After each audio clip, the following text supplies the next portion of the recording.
Good morning. Happy Wednesday. My mother's sitting in a lawn chair watching me on the treadmill.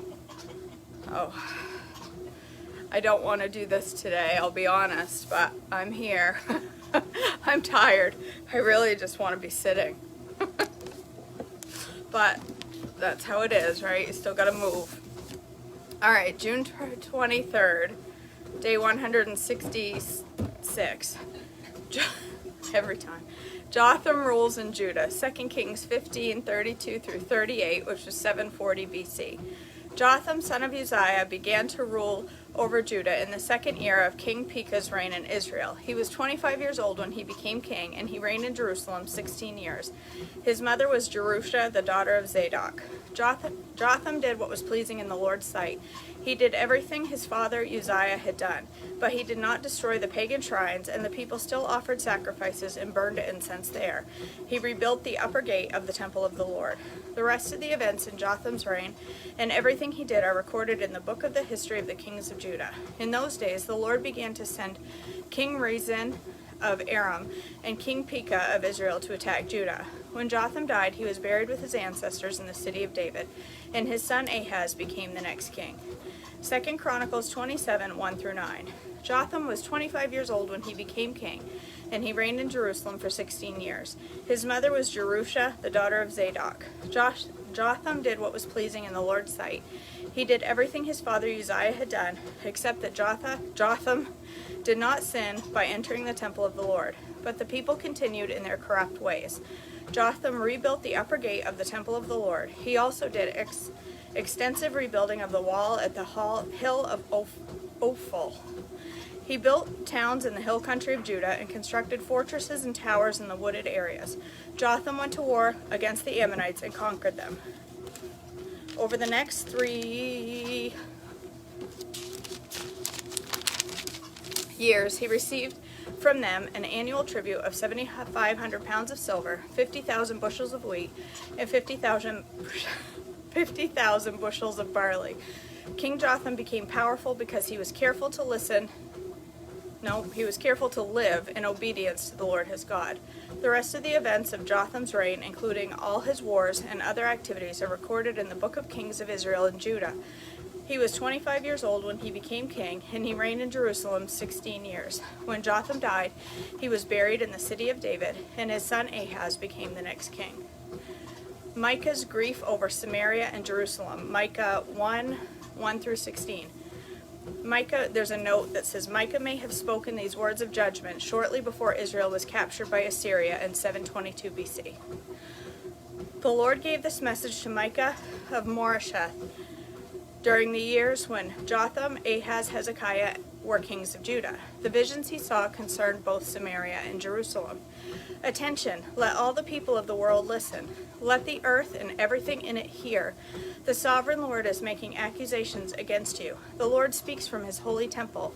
Look, the Lord is coming. He leaves his throne in heaven and tramples the heights of the earth. The mountains melt beneath his feet and flow into the valleys like a wax in fire, like water pouring down a hill. And why is this happening? Because of the rebellion of Israel. Yes, the sins of the whole nation. Who is to blame for Israel's rebellion? Samaria, its capital city. Where is the center of idolatry in Judah? In Jerusalem, in its capital. So I, the Lord, will make the city of Samaria a heap of ruins. Her streets will be plowed up for planting vineyards. I will roll the stones of her walls into the valley below and expose her foundations. All her carved images will be smashed. All her sacred treasures will be burned. These things were bought with the money earned by her prostitution, and they will now be carried away to pay prostitutes elsewhere. Therefore I will mourn and lament. I will walk around barefoot and naked. I will howl like a jackal. I will moan like an owl, for my people's wound is too deep to heal. It has reached into Judah, even to the gates of Jerusalem. Don't tell our enemies in Gath. Don't weep at all. You people in Beth Leaphrah, roll in the dust to show your despair. You people in Shapher, go as captives into exile, naked and ashamed. The people of Zanan dare not come outside their walls. The people of Beth Ezel mourn, for their house has no support. The people of Marath anxiously wait for relief, but only bitterness awaits them as the Lord's judgment reaches even to the gates of Jerusalem. Harness your chariot horses, and flee, you people of Lachish. You were the first city in Judah to follow Israel into her rebellion, and you led Jerusalem into sin. Send farewell gifts to Moresheth Gath. There is no hope in saving it. The town of Achzib has received kings of Israel. O people of Mareshah, I will bring a conqueror to capture your town, and the leaders of Israel will go to Adullam. O people of Judah, shave your heads in sorrow, for the children you love will be snatched away. Make yourselves as bald as a vulture, for your little ones will be exiled to distant lands. Ahaz rules in Judah, 2 Kings 16, 1-9, which was 732 BC. Ahaz, son of Jotham, began to rule over Judah in the 7th year of King Pekah's reign in Israel. Ahaz was 20 years old when he became king, and he reigned in Jerusalem for 16 years. He did not do what was pleasing in the Lord's sight, in the sight of the Lord his God, as his ancestor David had done. Instead, he followed the example of the kings of Israel, even sacrificing his own son in the fire. In this way, he followed the detestable practices of the pagan nations the Lord had driven from the land ahead of the Israelites. He offered sacrifices and burned incense at the pagan shrines and on the hills under every green tree. Then King Rezin of Aram and King Pekah of Israel came up to attack Jerusalem.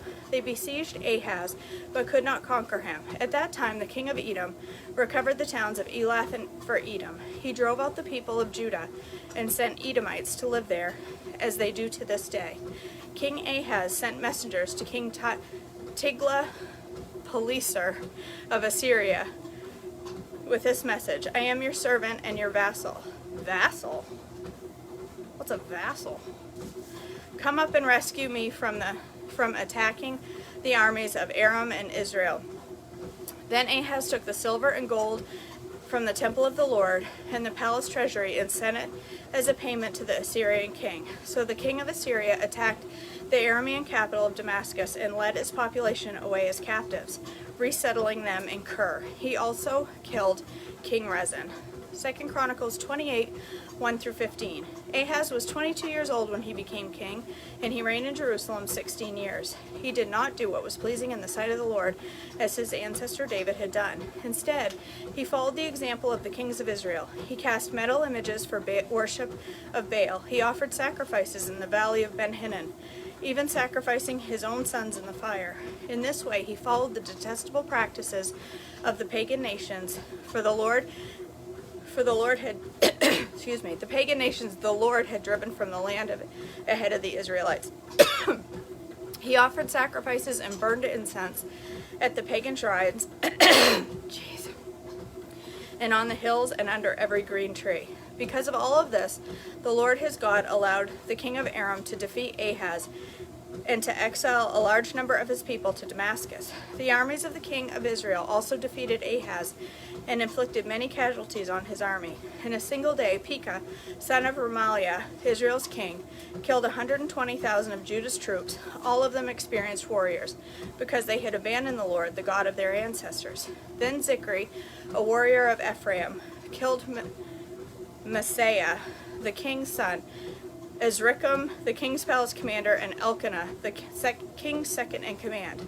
The armies of Israel captured 200,000 women and children from Judah and seized tremendous amounts of plunder, which they took back to Samaria. But a prophet of the Lord named Oded was there in Samaria when the army of Israel returned home. He went out to meet them and said, The Lord, the God of your ancestors, was angry with Judah and let you defeat them. But you have gone too far, killing them without mercy. All of heaven is disturbed. And now you are planning to make slaves of these people from Judah and Jerusalem. What about your own sins against the Lord your God? Listen to me and return these prisoners you have taken, for they are your own relatives. Watch out, because now the Lord's fierce anger has been turned against you. Then some of the leaders of Israel, Azariah, son of Jehohanan, Berechiah, son of Meshillemoth, Jehizkiah, son of Shalom, and Amasa, son of Hadley, agreed with this and confronted the men returning from battle. You must not bring prisoners out here, they declared. We cannot afford to add our sins and guilt. Our guilt is already great, and the Lord's fierce anger is already turned against Israel. So the warriors released the prisoners and handed over the plunder in the sight of the leaders and all of the people. Then the 4 men just mentioned by name came forward. The author didn't even want to rewrite them. Came forward and distributed clothes from the plunder to the prisoners who were naked. They provided clothing and sandals to wear, and gave them enough food and drink, and dressed their wounds with olive oil. They put those who were weak on donkeys, and took all the prisoners back to their own people in Jericho, the city of palms. Then they returned to Samaria. Isaiah's message for Ahaz, Isaiah 7, 1-9. When Ahaz, son of Jotham, and grandson of Uzziah, was king of Judah, King Rezin of Syria, and Pekah, son of Remaliah, the king of Israel, set out to attack Jerusalem. However, they were unable to carry out their plan. The news had come to the royal court of Judah. Syria is allied with Israel against us. So the hearts of the kings and his people were trembled with fear, like trees shaking in a storm. Then the Lord said to Isaiah, "Take your son, Shear-Jashub, and go out to meet King Ahaz. You will find him at the end of the aqueduct that feeds water into the upper pool, near the road leading to the field where cloth is washed. Tell him to stop worrying. Tell him he doesn't need to fear the fierce anger of those 2 burned out embers. King Rezin is of Syria, and Pekah, son of Remaliah. Yes, the kings of Syria and Israel are plotting against him, saying, 'We will attack Judah and capture it for ourselves. Then we will install the son of Tabeel as Judah's king.' But this is what the sovereign Lord says. This invasion will never happen. It will never take place. For Syria is no stronger than its capital Damascus, and Damascus is no stronger than its king Rezin. As for Israel, within 65 years it will be crushed and completely destroyed. Israel is no stronger than its capital Samaria, and Samaria is no stronger than its king Pekah, son of Remaliah. Unless your faith is firm, I cannot make you stand firm."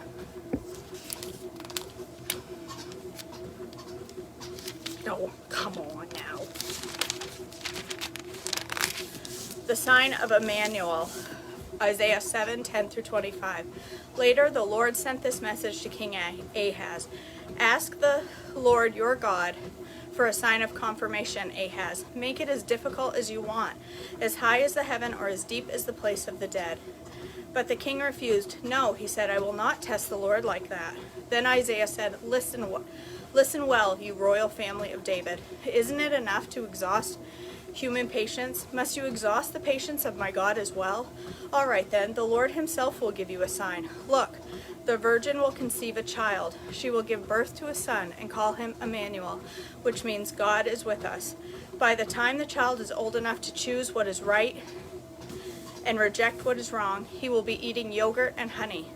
For before the child is that old, the lands of the 2 kings you fear so much will both be deserted. Then the Lord will bring things on you, your nation, and your family, unlike anything since Israel broke away from Judah. He will bring the kings of Assyria upon you. In that day, the Lord will whistle for the armies of southern Egypt and for the army of Assyria. They will swarm around you like flies and bees. They will come in vast hordes and settle in the fertile areas, and also in the desolate valleys, caves, and thorny places. In that day the Lord will hire a razor from beyond the Euphrates River, the king of Assyria, and use it to shave off everything, your land, your crops, and your people. In that day a farmer will be fortunate to have a cow and 2 sheep or goat left.